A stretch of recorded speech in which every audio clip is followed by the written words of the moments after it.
मसीह यीशु के मुबारक और जलाली बाबरकत नाम में आप सबकी सलामती हो।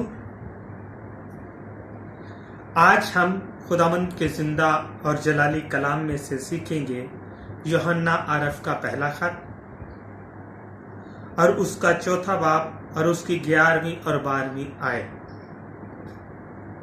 खुदावंद के कलाम में यूं लिखा है कि ए अजीजो, जब खुदा ने हमसे ऐसी मोहब्बत की तो हम पर भी एक दूसरे से मोहब्बत रखना फर्ज है। खुदा को कभी किसी ने नहीं देखा। अगर हम एक दूसरे से मोहब्बत रखते हैं तो खुदा हम में रहता है और उसकी मोहब्बत हमारे दिल में कामिल होगी।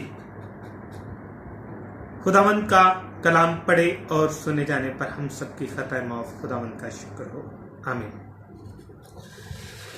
तो अजीजों, खुदावंद अपने कलाम में यूं फरमाते हैं कि जब खुदा ने हमसे ऐसी मोहब्बत की तो हम पर भी एक दूसरे से मोहब्बत रखना फर्ज है। खुदा ने इंसान से बेलास मोहब्बत की, बगैर किसी मतलब के, बगैर किसी फायदे के।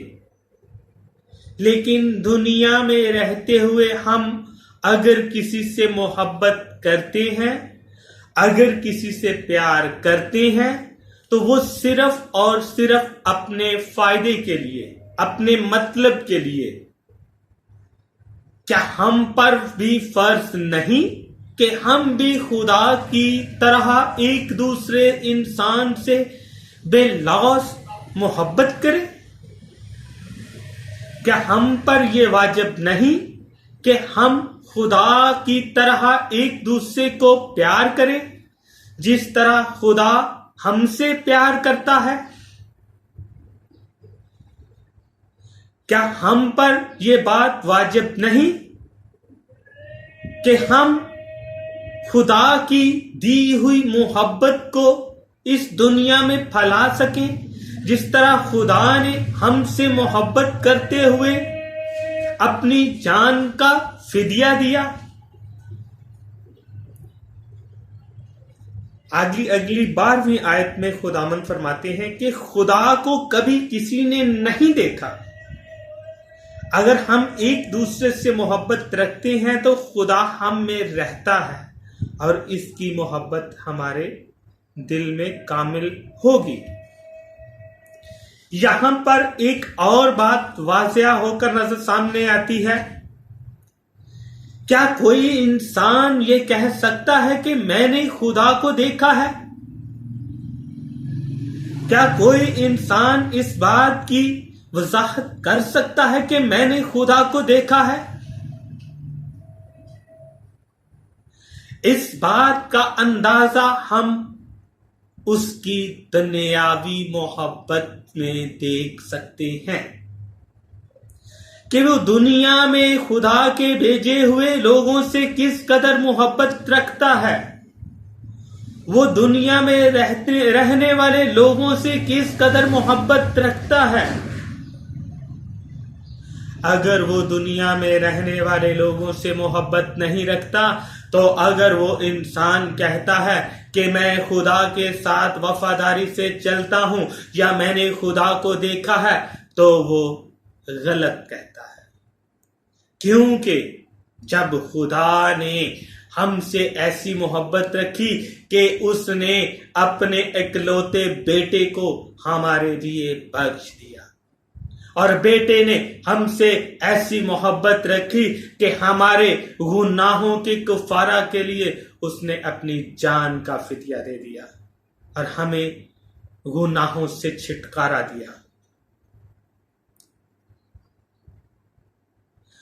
यहां पर एक बात और बड़ी खूबसूरती से निकल कर आती है कि अगर हम एक दूसरे से मोहब्बत रखते हैं तो खुदा हम में रहता है।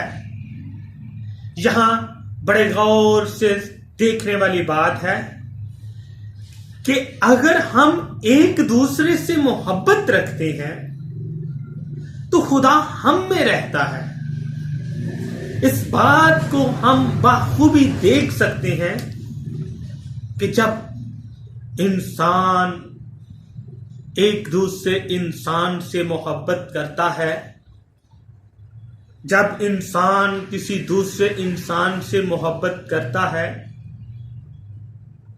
तो इस बात का अंदाजा हम इस बात से भी लगा सकते हैं कि वो खुदा से भी मोहब्बत करता है।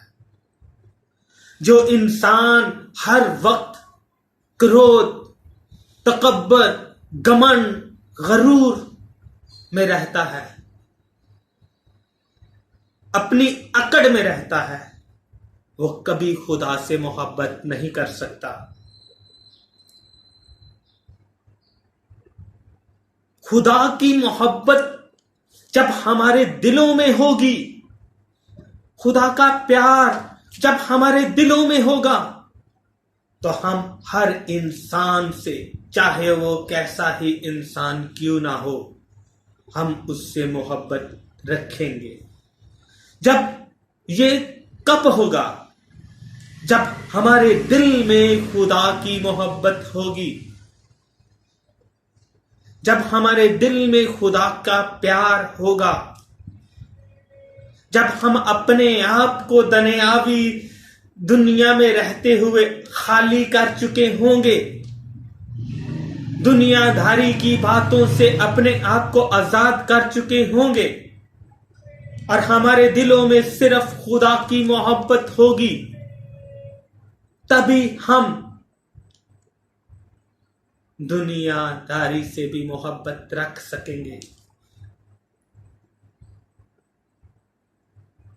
आज मेरे लिए ये बड़ी बात है कि खुदा ने ये मोहब्बत का पैगाम मुझे बख्शा